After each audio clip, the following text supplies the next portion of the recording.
If you're looking for new anime to try out or old ones to watch with new episodes, Verve is the place to be. Black Clover, Demon Slayer, the most talked about anime right now, Dr. Stone, and new episodes of Don Machi and the critically acclaimed new arc of One Piece are available on Verve in high definition right now, vrv.co/geekdom. Try the streaming service for free with that link and enjoy these shows as well as classic episodes of all your favorite anime from the past. vrv.co/geekdom. So in the latest Dragon Ball Super movie plot pitch, Reel to Reel and I have decided to come back together here and discuss the possibility of another villain being rebooted, because Toriyama did it with Broly, so why not possibly do it again. Now, obviously, we would love it to be a new villain. You know, I've seen some people leave comments saying, oh, I'm tired of them rebooting villains. Well, I'm with you. But I feel like we could take some old ideas and kind of reinvent them and maybe make them better or at least fun for the modern era of Dragon Ball. So on this video, I want to tackle the one villain from Dragon Ball GT that has one of the more interesting backstories and has a really good build-up, I would say, and that is Baby. Of course, the Sufurian, otherwise known as the Tuffle in the English dub, but that's, I don't know where they got that name from. It's supposed to be Sufurian. I don't know where Tuffles came from. But anyways, you know who I'm talking about here. What would happen if Toriyama sort of figured out a way to rewrite the character and bring him into Dragon Ball Super? We're talking about that here. And of course, like I said, here is Reel to Reel. What's up, Geekdom? Always a pleasure to be on your channel. And if you wouldn't mind, I have to say, yes, this is a rewrite for Baby. And, you know, if you've been following Dragon Ball for as long as you and I have, I'm pretty sure, like, most people would look at Baby and think that antagonist, for as long as they really propped him up in Dragon Ball GT and what they did with his character, pretty interesting. One of the better characters, one of the better antagonists throughout all of Dragon Ball. No, I agree. And I think the thing with Baby is that now you and I may differ on this, but I am a huge fan of his backstory because it makes sense. You know, on Planet Plant, you had this civil war with the Sufurians and the Saiyans, and of course the Saiyans won. He is an angry Sufurian, one of the few that's still alive, sort of a I guess like an artificially created, you know, biomechanically enhanced Sufurian, and he wants revenge on the Saiyans. He hates the Saiyans. You know, it's been done before, like people wanting revenge on them, but here we have an actual backstory that has been preset in the Dragon Ball Z anime, which, by the way, for those wondering, the Dragon Ball Z anime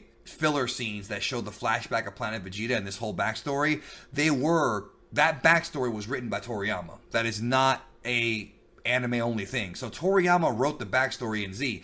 GT took that backstory and expounded upon it. So the idea of like this parasite monster that comes to Earth and infects people like a virus and ends up being a major thorn on the side of Goku and the gang, I think could work, especially since they've gotten so strong.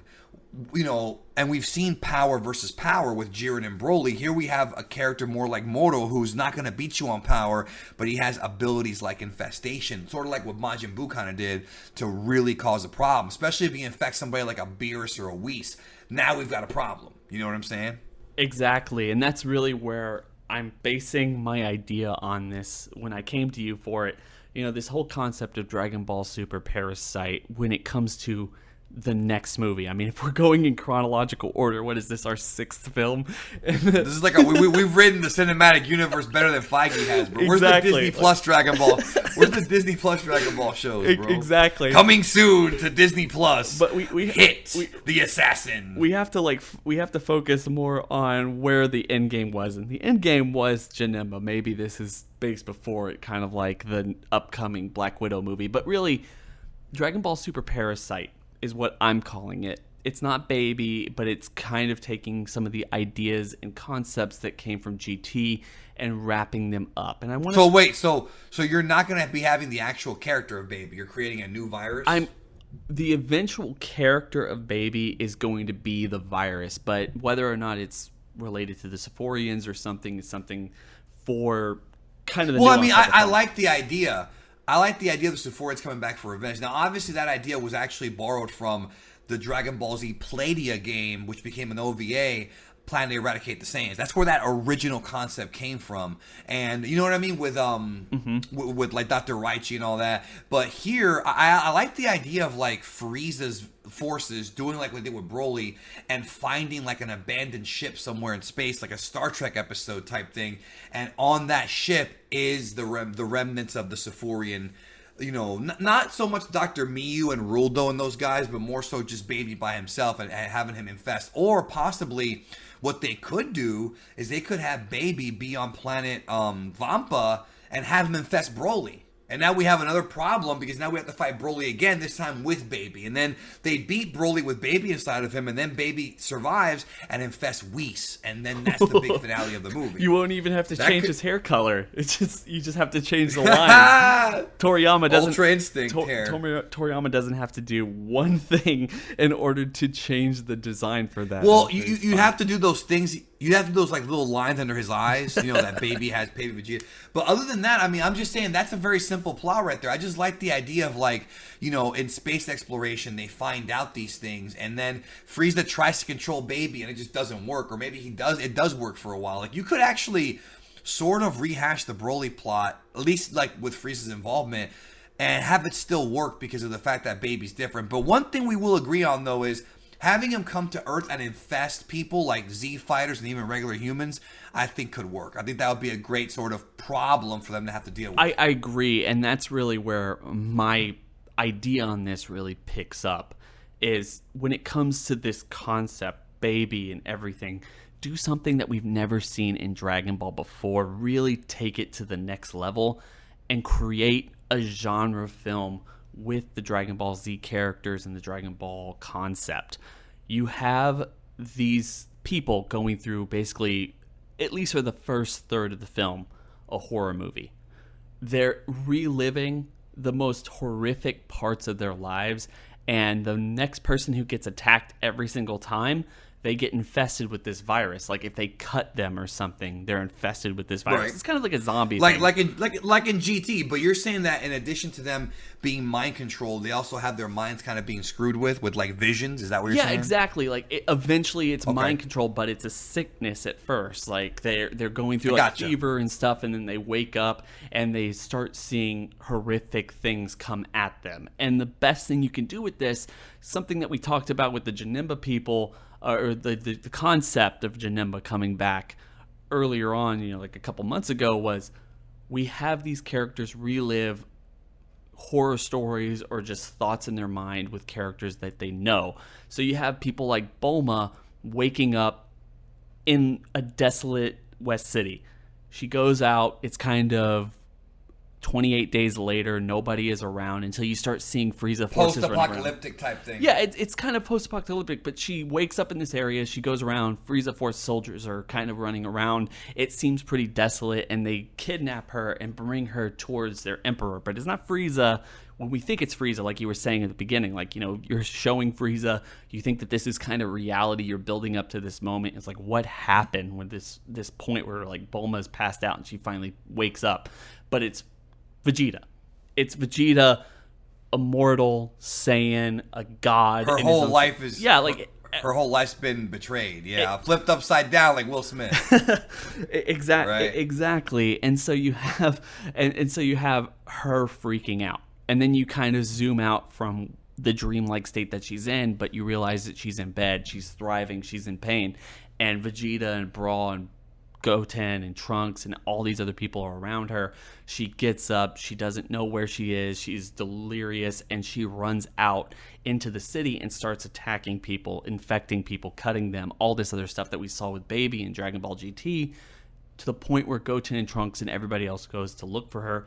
Goten and Trunks find her first, but the mob that she's already infected have woken up from this daydream, and they think that Goten and Trunks are the ones that are attacking them. Those are the horror stories that they're living out in their own heads. They end up hurting Goten and Trunks because they're not going to hurt all these random people. But from that, they get infected too, and they relive their worst nightmare, where, you know, they're little kids again, and they're telling them that they have to take on Majin Buu, right? Like, this is something that's kind of stayed with them. and the fact that they had to save the world at such a young age, and it's kind of affected them in Right. this one way. And it's Trauma. It's just like this traumatic effect. And the same thing with Gohan and Piccolo and all these other characters as you're building up to it. And if you want to do the baby thing, that's how you start doing it. You don't really acknowledge the fact that it's baby, the Sephorians, or anything else like that until it reaches such a fever pitch where everyone else is affected, and then the real reality starts to kind of put itself together. The Sephorian baby concept comes out and starts explaining who it is and what it wants. But my thought in terms of a climax... No, I like that. My, Well, I want to say one thing before you go to your Okay, climax. okay. I like that because you're kind of telling. I like your idea because you're doing it kind of non-linear, sort of like how Quentin Tarantino would do it, where you start the first act of the film with the epidemic, and we're not really sure what's going on, and then when you hit the second act, then you can kind of, the middle of the movie, you can kind of reveal what's really going on through flashbacks, but the flashbacks aren't even like from. I mean, you could talk about a little bit about the Planet Vegeta stuff, but it could be like we see flashbacks of right before the movie began with like Frieza discovering Sephorian on a ship or something. Like, those things they could do. Like, I like the idea of you begin with the epidemic, the audience is wondering what the hell's going on, even though if you saw the trailer you're going to know, right? Because they always give that away. But you know what I mean? Then you find out who's really the threat here and where it came from. I like that idea because it hasn't really been done in Dragon Ball before. We haven't really seen it. In fact, in Dragon Ball Super Broly, they started the movie with the Saiyan Planet Vegeta stuff. They didn't even talk about the future or anything until, after that first scene. It was a very strangely edited film. Not bad, just very different from a lot of movies you see nowadays. Just different kind of pacing. But nonetheless, I like that idea. So what we say about the climax. So would you have Vegeta get infested? Because I feel like I don't like the idea of having evil Vegeta again. I think it's been done too many times. I would go with, again, my idea is having it be Baby Whis, and they got to beat him. They all got to work together to beat him. But I mean, what do you think? Maybe not going as far as Baby Whis, because I think it's at the point where you get Whis infected, maybe Beerus, but the point where you get Whis infected, like, where do you go from there, right? If they're able to take down an angel, then, how strong are these guys, right? Even if they're working together, even if it's a 4-punch combo where it's Goku, Vegeta, Broly, and Frieza, and Hit, like Jiren, all these people at the same time putting their power together just to take on Whis, like, that's a little ridiculous. But yeah, like, regardless, you have like baby Beerus or baby Goku or whatever you're going to do with this, everybody is infected. But yeah, Vegeta, to me, if you're going to focus this on any other character, it has to be Vegeta. Because I just have this thought in my head, and I want to paint you guys a picture here for everyone listening to I this. don't like the idea of Vegeta getting possessed again, man. No, but like that's the point, is the whole idea of this parasite, the whole thing that we, like if you're building this story, if you're showing it visually, Frieza, Bulma, Goten, Trunks, all these people, the same way they did with Baby, how did he infect people? He cut them, like open wounds, right? Like that's getting in, infecting them. They start seeing their fears and they get powerless to like even do anything. They can't get up in such adversity. And that's the entire point of the movie, is all of these heroes, everyone that we've come to know and love in Dragon Ball, are experiencing the worst possible reality that they can possibly imagine, to the point where they become numb to it. They can't have any control of their bodies. And if you're going to introduce Baby, that's when you do, because their entire will to live is just completely obliterated at that point. They can't control themselves. I would do something a tiny bit different. I agree with everything you're saying, but I would have Vegeta be the first character who resists the infection. It goes inside of him, and he's so headstrong at this point in the series that he's able to deflect it and kick him out. Exactly. I would like that. Exactly. But like that to me is building up to this entire, like, yes, of course you would see that, and I would feel like you'd leave it till the very end, because I just have this idea where this parasite, the more people it takes on, the stronger it gets, and obviously it's able to throw so much more energy at the person that it's fighting. But like you said, so headstrong, right? I could just see Vegeta getting up in such adversity and this thing throwing everything it possibly can at him as he walks very slowly towards it, ready to take it out, and nobody else is helping him. But you cut to his, his arm, his leg, his torso, all this other stuff, and you just see him get cut over and over and over and over and over again, but he keeps stepping forward because he has that pride, because he has that resilience, that everything that he's pushing him forward, and he's already experienced so much loss in his world. He lost Vegeta. At this point, if he gives up, he loses Earth, all of this other stuff. You mean you say he lost Vegeta? He lost his home planet, right? Like he lost planet Vegeta. Yeah. Okay, just making sure. Okay. Yeah, like gotcha. he's lost his home planet. If he gives up now, well, he doesn't care about that anymore. I think the main thing is him losing his wife and kid. Of course, that's the main thing. Of course, but like if he gives up now, he loses everything, right? Like that's the point. Absolutely. So like he gets cut and cut and cut, and this is like the one motif that we've seen throughout the entire film is like anyone who gets cut ends up, succumbing to this, but not Vegeta. And it gets it's so many times, right? And where's Goku at during all this? I think Goku, like as much as everyone might hate it, and they're never going to do this ever, I feel like Goku you take out in the same way. And that's not happening. But that's not happening. But in a funny way, right? Because we're Dragon Ball fans, in a funny way, he doesn't get taken out, and he doesn't get kind of put on his ass because of Frieza or Cell or Boo or anything else that he's dealt with in the past, but it's like needles or something, right? Like he can't, like he's surrounded by needles or something, can't move or something. Like funny. I don't like the idea. I don't like the idea. So you're saying that Goku will also succumb to this virus? I don't know if I like that idea. Just briefly. We've already seen evil Goku. But like not evil Goku, just like paralyzed Goku. Like maybe. Okay, so he hasn't fully become bad. So Vegeta's gonna slap his face and snap him out. Yeah, of it then. like at that point, like Goku finally succumbs to it, but he's not evil. But we see him in his mindset, and like the funny thing with Goku is like it's all neat. He's surrounded by like surgical needles or something, and that's like what he's afraid of. Gotcha. So they work together to beat Baby Broly, and then Baby infects Whis, and then how do they beat? And then all three of them have to work together to beat Whis, and that's it. That's how you end the movie, unless somebody has a better idea. I don't know if I have a better idea. I just can't get it over my head, like the idea that you just have Vegeta walking very stoically. As you're fixated on that one scene. I am so. It's kind of funny. I love it so much. I love the idea of everyone getting haunted by their past mistakes or their fears or something, their PTSD. I mean, you can still have the same thing like we talked about last episode with Gohan facing the Ginyu Force and everything like that, just to kind of bring all of this full circle. But just that one scene, Vegeta being stoic, and I feel like giving him the win of this movie. There's enough people who want to see that. That's epic. Right. No, I would be fine with that actually.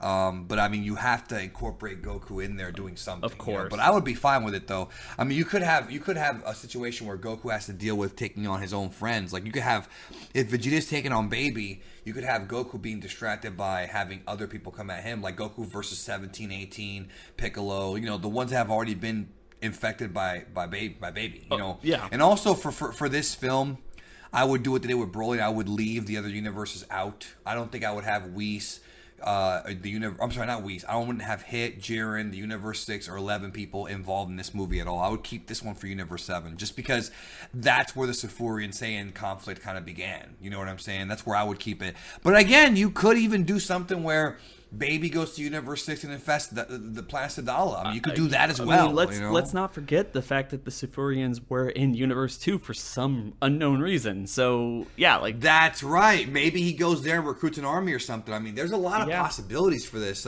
movie. Yeah. I mean, like... It could be another 2-part movie. But wait a minute. We've got Jiznak, Testor, and Vegeta.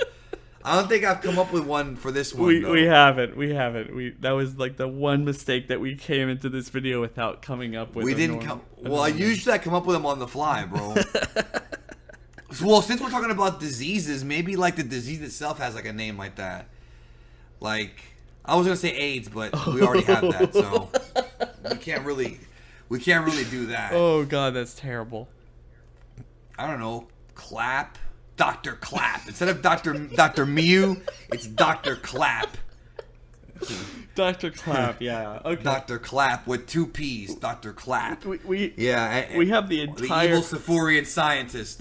Somebody who's listening to this, you need to take like all of these ideas and put it in like a Marvel countdown for like phase 4 or something like Dragon Ball Cinematic Universe phase. We're at, well, I don't even know what phase We're, is. we're We like at lost phase. track. I guess we're at phase 2 now because if Battle of Gods, Sakatsu no F, and Dragon Ball Super and Dragon Ball Super Broly is like phase 1, like this is phase 2. This is phase 2. Yeah. well. I mean, also, like I said, I don't want any Disney Plus shows with. Even though I guess I'd be okay with it if I saw it, but like the Pilaf Hour and Jiren and the Multiverse of Madness. I don't know how that's gonna work, but you know what? I'm always for more Dragon Ball. Dr. So Roto. If they Dr. Roto in the Multiverse of Madness. Dr. Rota. Rota. Dr. Rota and the Multiverse of Madness. Damn, if I had like logo building abilities, I would do this, bro. Dr. Rota and the Multiverse of Madness.